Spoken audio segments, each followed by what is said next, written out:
प्रचण्ड सरकारको आयु कति? संसदमा आफैले गरे यस्तो सङ्केत।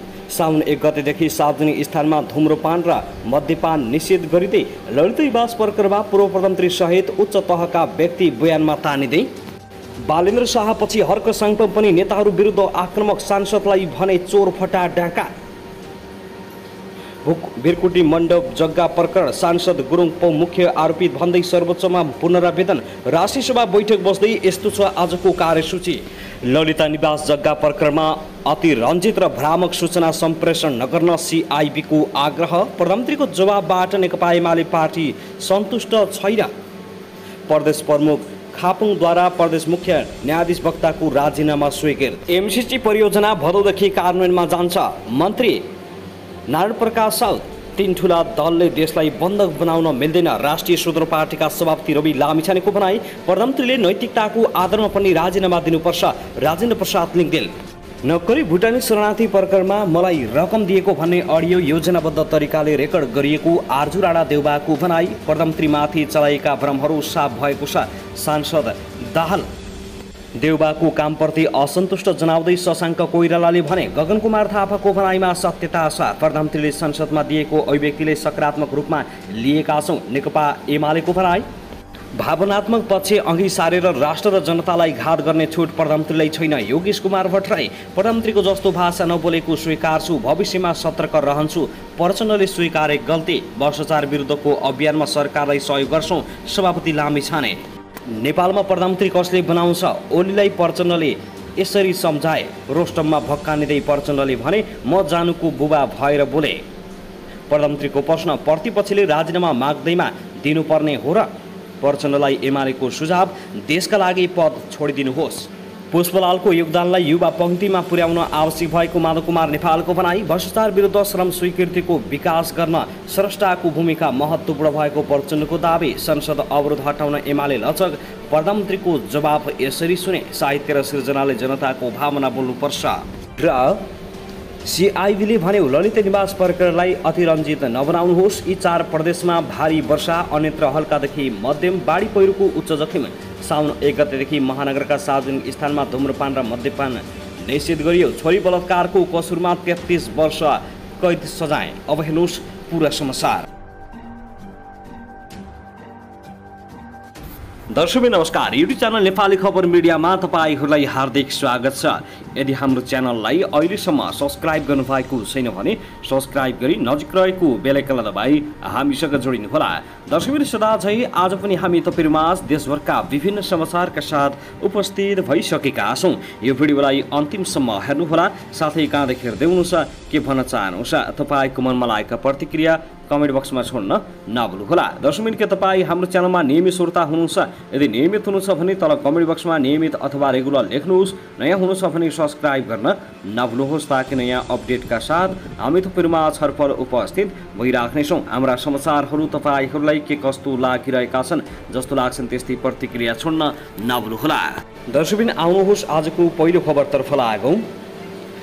परिले चालुक आर्थिक वर्षमा उपत्यकाका विभिन्न क्षेत्रबाट चोरिएको 500 सवारी साधन फेला पारी सवारी धनीलाई हस्तान्तरण गरेको छ। यसरी सवारी साधन चोरीमा संलग्न रहेको 36 जनालाई कारवाही गरेको छ। कार्यालयका प्रहरी वरिष्ठ उपरीक्षक राजेन्द्र प्रसाद भट्टले आज मात्रै विभिन्न क्षेत्रबाट 21 वटा 2 पाङ्ग्रे सवारी साधन खोजी गरी धनीलाई हस्तान्तरण गरिएको जानकारी दिए। उनले 12 वटा मोटरसाइकल र 9 वटा स्कुटर धनीलाई हस्तान्तरण गरिएको जानकारी दिएका छन्। अवैध रूपमा नेपाल भित्रिएका 95 वटा सवारी साधन भन्सार कार्यालयमा बुझाइएको र एउटा मोटरसाइकललाई थप अनुसन्धानको लागि यातायात व्यवस्था कार्यालय पठाइएको भट्टले बताएका छन्। चालुक आवमै चोरीका 2 पाङ्ग्रे 32 सवारी साधन सहित चोरीमा संलग्न 36 व्यक्तिलाई कारवाहीका लागि विभिन्न प्रहरी परिषद तथा प्रहरी वृत्तमा पठाइएको छ। हराएका सवारी साधन खोज तलास र चोरी नियन्त्रण कार्य निरन्तर हुँदै आए पनि स्वयं सवारी धनी पनि विशेष चनाखोका साथै सजग हुनुपर्ने र सवारी चालक तथा जिम्मेवारी पनि सवारी साधन चोरी तथा हराउनबाट जोगाउन आफ्नो सवारी साधन सुरक्षित स्थानमा पार्किङ गर्न प्रहरीले अनुरोध गरेको छ। दर्शकवृन्द, त्यसै गरी आउनुहोस् अब अर्को खबरतर्फ लागौँ। राष्ट्रिय स्वतन्त्र पार्टी रासपाका सभापति रवि लामिछानेले संसदमा आफ्नो पार्टीलाई बोल्न नदिएको भन्दै आपत्ति जनाएका छन्। प्रमुख प्रतिपक्षी दल नेकपा एमाले जे बोल्यो त्यहीमै आफ्नो पार्टीको भाष्य हो भन्ने ढङ्गले आफ्नो पार्टीलाई संसदमा बोल्न नदिएको दावी गर्दै उनले त्यसप्रति आफ्नो पार्टीको घोर आपत्ति रहेको बताएका छन्। हिजो सोमबार प्रतिनिधि सभा बैठकमा बोल्दै सभापति लामिछानेले संसदमा आफ्नो पार्टी स्वतन्त्र अस्तित्वमा रहेकाले सोही अनुसारको व्यवहारको अपेक्षा गरिएको पनि बताएका छन्। उनले प्रधानमन्त्री पुष्पकमल दाहाललाई देशको राष्ट्रियताको सवालमा बोल्दा ख्याल राख्न पनि सचेत गराएका छन्। सभापति लामिछानेले सदनलाई देशलाई काङ्ग्रेस, एमाले र माओवादी केन्द्र तीन ठूला दलले बन्धक बनाउन नमिल्ने समेत बताए भने सभापति लामिछानेले मिटर ब्याज पीडितहरूलाई थप पीडा दिने काम नगर्न पनि सरकारलाई सचेत गराएका छन्। दर्शकवृन्द, त्यसैगरी आउनुहोस् अब अर्को खबरतर्फ लागौँ। नेपाली काङ्ग्रेसकी सांसद आरजु राणा देउवाले नक्कली भुटानी शरणार्थी प्रकरणमा आफूलाई रकम दिएको भन्ने अडियो योजनाबद्ध रूपमा रेकर्ड गरिएको बताएका छन्। सोमबार प्रतिनिधि सभा बैठकपछि सञ्चारकर्मीहरूसँग कुराकानी गर्दै सांसद राणाले आफूलाई रकम दिएको कुरा अडियोमा योजनाबद्ध रूपमा रेकर्ड गरिएको बताएका हुन्। आरोपितहरूले अदालतमा दिएको बयानमा समेत योजनाबद्ध रूपमा रेकर्ड गरेको उल्लेख गरेको भन्दै उनले आफूलाई फसाउने गलत नियतले अडियो बाहिर ल्याइएको बताएका छन्। उनले नेपाल प्रहरीले तथ्यहीन अडियोलाई प्रेसमा ल्याएको भन्दै असन्तुष्ट व्यक्त गरेकी छन्। त्यो मान्छे केसमा मुछिएकी मान्छे हो, तर उसले जे भनेको छ त्यो चाहिँ गलत भनेको छ र उसले आफै पनि स्वीकार गरेको छ कि दुईवटा मान्छेको नाम लिएको छ, एकजना बुढाथोकी र एकजना रेग्मी भन्नेले यो योजनामा मलाई यसो यसो भनेर मैले भनेको हो, म उहाँलाई चिन्दिनँ भन्ने उहाँले प्रहरीमा पनि त्यही बयान दिनुभएको छ र अदालतमा पनि त्यही बयान दिनुभएको छ। अर्को कुरा, मेरो प्रश्न चिन्ह प्रहरीकोमा भएको टेप जुन 4 गते नै त्यो मान्छेले म उहाँलाई चिन्दिनँ भनेर वैशाख 4 गते उसको बयान रेकर्ड भएको रहेछ, त्यो पनि अदालतमा दिएको डकुमेन्टमा साबित छ। 4 गते उसले म चिन्दिनँ भनेको टेप 16 गते कसरी प्रहरीबाट बाहिर आयो उनले भनिन्, यो मेरो लागि पनि ठुलो प्रश्न हो। भोलि कसैलाई साजिसमा फसाउने हो भने यो गलत हो भन्ने थाहा पाउँदै किन बाहिर प्रेसमा लिक भयो भन्ने कुरा प्रश्न चिन्ह मेरो मनमा लागिरहेको छ। मैले बाहिर ल्याउनुपर्छ भनेको कुरा त कसैले बोलेको पो बाहिर ल्याउनुपर्छ भनेको हो। जब उनीहरूलाई थाहा थियो कि यसमा तथ्य छैन भनेर त्यो किन बाहिर आयो, तथ्य होइन भनेको कुरालाई बाहिर किन ल्याइयो। उनले अमरेश कुमार सिंह विरुद्ध आफूले मानहानिको मुद्दा दर्ता गराएको प्रसङ्ग निकाल्दै आफूमाथि लगाइएको आरोपहरू पुष्टि गर्न चुनौती दिएकी छन्। दर्शकवृन्द, त्यसैगरी आउनुहोस् अब अर्को खबरतर्फ लागौँ। प्रधानमन्त्री पुष्पकमल दाहाल प्रचण्डले आफूले प्रीतम सिंहको किताब विमोचन कार्यक्रममा बोलेको भाषा प्रधानमन्त्रीको जस्तो नभएको स्वीकार गरेका छन्। प्रतिनिधि सभा बैठकमा सोमबार सम्बोधन गर्दै प्रधानमन्त्री प्रचण्डले भविष्यमा यस्ता विषयमा सतर्क रहने पनि बताएका हुन्। किताब विमोचन कार्यक्रममा मैले मेरो भाषा प्रधानमन्त्रीको रूपमा जसरी बोल्नु पर्थ्यो त्यसरी नभएको मैले रियलाइजेसन गर्दै भविष्यमा तपाईहरूले गराएको ध्यान आकर्षणप्रति सतर्कता रहने विश्वास गर्दछु, प्रचण्डले भने। कार्यक्रममा प्रचण्डले प्रीतम सिंहले आफूलाई प्रधानमन्त्री बनाउन दिल्ली काठमाडौँ दौडधुप गरेको बताएपछि विपक्षी दलहरूले संसद बैठक अवरुद्ध पार्दै आइरहेका थिए।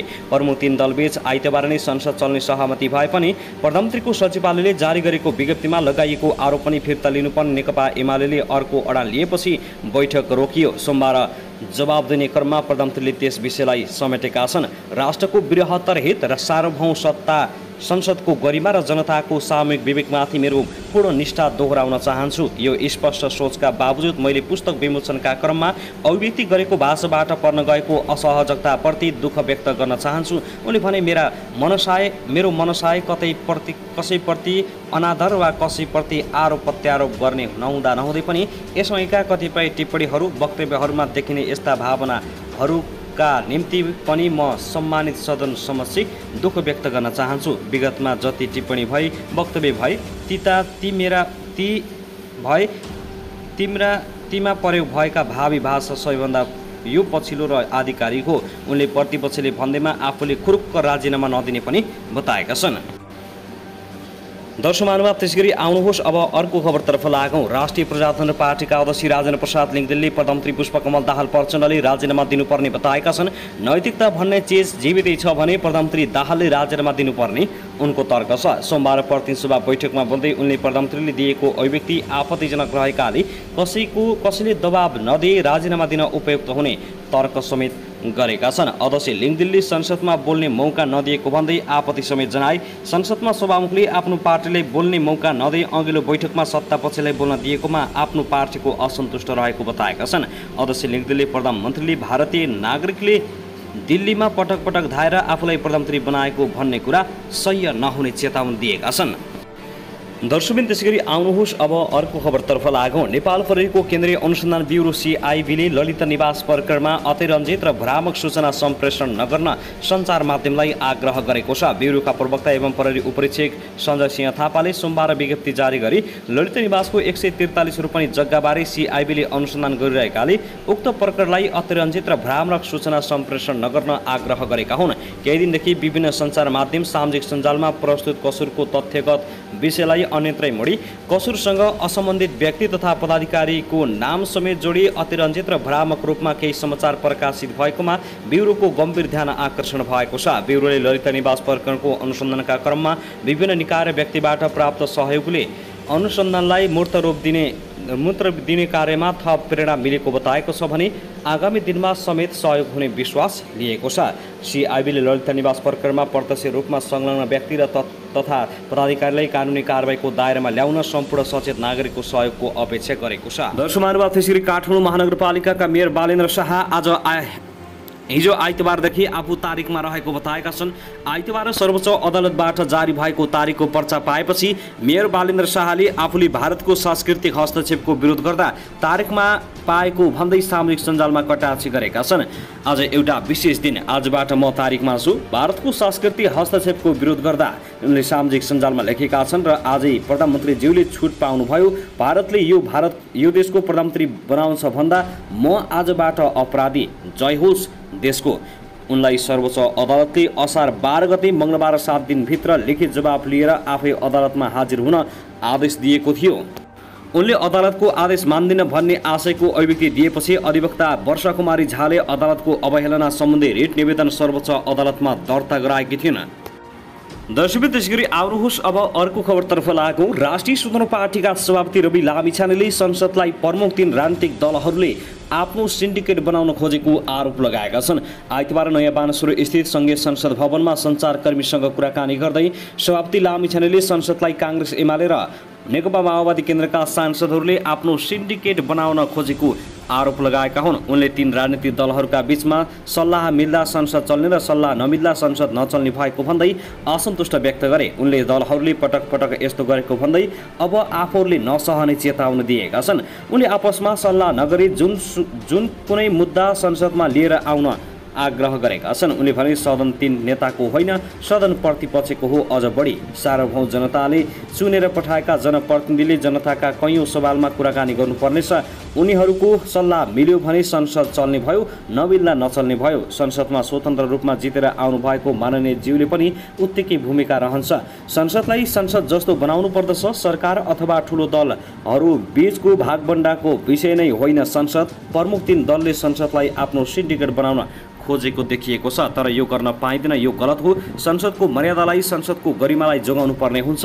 जनप्रतिनिधिहरू त्यहाँ आम नागरिकको मुद्दा बोकेर आएका हुन्छन्। सरकारले एक त बिजनेस नै दिन सकिरहेको छैन, सरसल्लाहमा बसेर अनुमति लिएर मात्रै गर्ने भन्ने जे मुद्दा छ संसदमा लिएर आउने, संसदमा कुरा गरौँ। उनले रासोपा मिटर ब्याज पीडितहरूको पक्षमा नरहेको प्रचार गरिएको भन्दै त्यसमा सत्यता नरहेको पनि स्पष्ट पारेका छन्। साथै आउनुहोस् अब अर्को खबरतर्फ लागौँ। नेपाली काङ्ग्रेसका महामन्त्री विश्वप्रकाश शर्माले प्रधानमन्त्रीको अभिव्यक्ति र नेकपा एमाले प्रधानमन्त्रीको राजीनामा माग्नु दुवै गल्ती भएको बताएका छन्। हिजो आइतबार सँगै संसद भवन नयाँ बानेश्वरमा सञ्चारकर्मीसँग कुराकानी गर्दै महामन्त्री शर्माले प्रधानमन्त्री दाहालले सरदार प्रीतम सिंहसँग सम्बन्धित अभिव्यक्ति दिएर कमजोरी गरेको बताए। उनले प्रधानमन्त्रीले संसद सांसदहरू र नागरिकको आत्मसम्मानमा असर पुर्याउने गरी बोल्न नमिले बताएका छन्। त्यस्तै प्रतिपक्षी नेकपा एमाले पनि प्रधानमन्त्रीको राजीनामा माग्नु बेठिक भएको स्पष्ट पारेका छन्। उनले स्थिर सरकारको परिकल्पना गरेर 5-5 महिनामा राजीनामा माग्नु गलत भएको बताए। महामन्त्री शर्माले हरेक घटनामा प्रधानमन्त्रीले राजीनामा दिने हो भने कोरोना महामारीको समयमा स्वास्थ्य सामग्रीमा भ्रष्टाचार हुँदा र संसद विघटन गर्दा नै राजीनामा आउनुपर्ने भनी विगतको स्मरण गराएका छन्। त्यसैगरी आउनुहोस् अब अर्को खबरतर्फ लागौं। कोशी मधेस गण्डकी र लुम्बिनी प्रदेशका 1-2 स्थानमा मेघगर्जन र चट्यान सहित भारी वर्षाको सम्भावना छ। मौसम पूर्वानुमान महाशाखाका अनुसार सबै प्रदेशका केही स्थानमा हल्कादेखि मध्यम वर्षाको सम्भावना छ। हाल देशभर आंशिकदेखि सामान्य बदली छ। सबै प्रदेशका थोरै स्थानमा हल्कादेखि मध्यम वर्षा भइरहेको छ। दिउँसो देशभर सामान्यदेखि पूर्ण बदली रहनेछ। सबै प्रदेशका केही स्थानमा हल्कादेखि मध्यम वर्षाको सम्भावना छ भने कोशी र गण्डकी प्रदेशका 1-2 स्थानमा मेघगर्जन र चट्यान सहित भारी वर्षा समेत हुने बताइएको छ। राति देशभर सामान्यदेखि पूर्ण बदली रहनेछ। सबै प्रदेशका केही स्थानमा हल्कादेखि मध्यम वर्षाको सम्भावना छ। कोशी मधेस गण्डकी र लुम्बिनी प्रदेशका 1-2 स्थानमा मेघगर्जन चट्यान सहित भारी वर्षा पनि हुने बताइएको छ।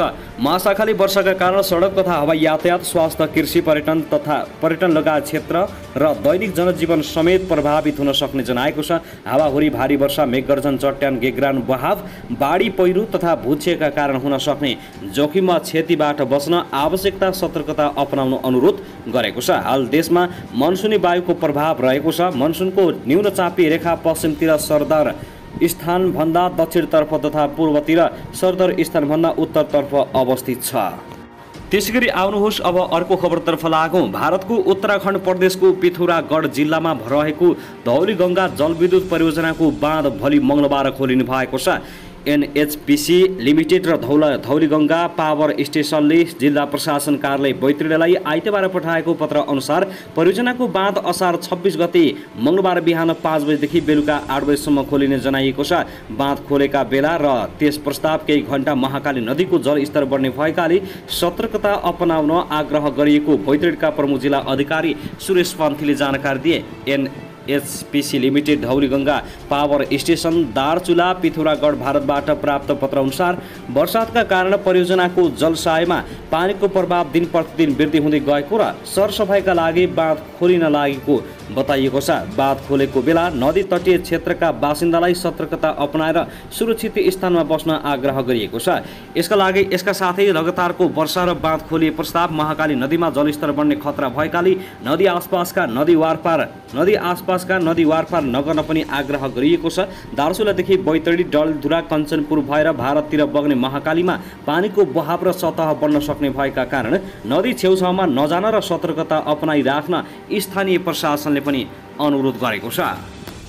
त्यसैगरी आउनुहोस् अब अर्को खबरतर्फ लागौं। सर्लाहीको पर्सा गाउँपालिका 4 जिङडवा स्थित बाँके खोलामा तटबन्ध निर्माणका लागि खनिएको खाल्टोमा डुबेर दाजुभाइको मृत्यु भएको छ। मृत्यु हुनेमा स्थानीय नागेन्द्र महतोका 12 वर्षीय छोरा प्रिन्स महतो र 10 वर्षीय दिपु महतोको मृत्यु भएको जिल्ला प्रहरी कार्यालय सर्लाहीका निमित्त प्रमुख प्रहरी नायब उपरीक्षक दिपेन्द्र पन्जियारले जानकारी दिएका हुन्। शनिबार दिउँसो घरबाट निस्केका बालकद्वय राति अबेरसम्म नफर्केपछि अभिभावकले खोज्दै जाँदा गैराती घरभन्दा 300 मिटरको दूरीमा रहेको बाँके खोलामा खनिएको खाल्टोमा शव डुबिरहेको अवस्थामा फेला परेको थियो।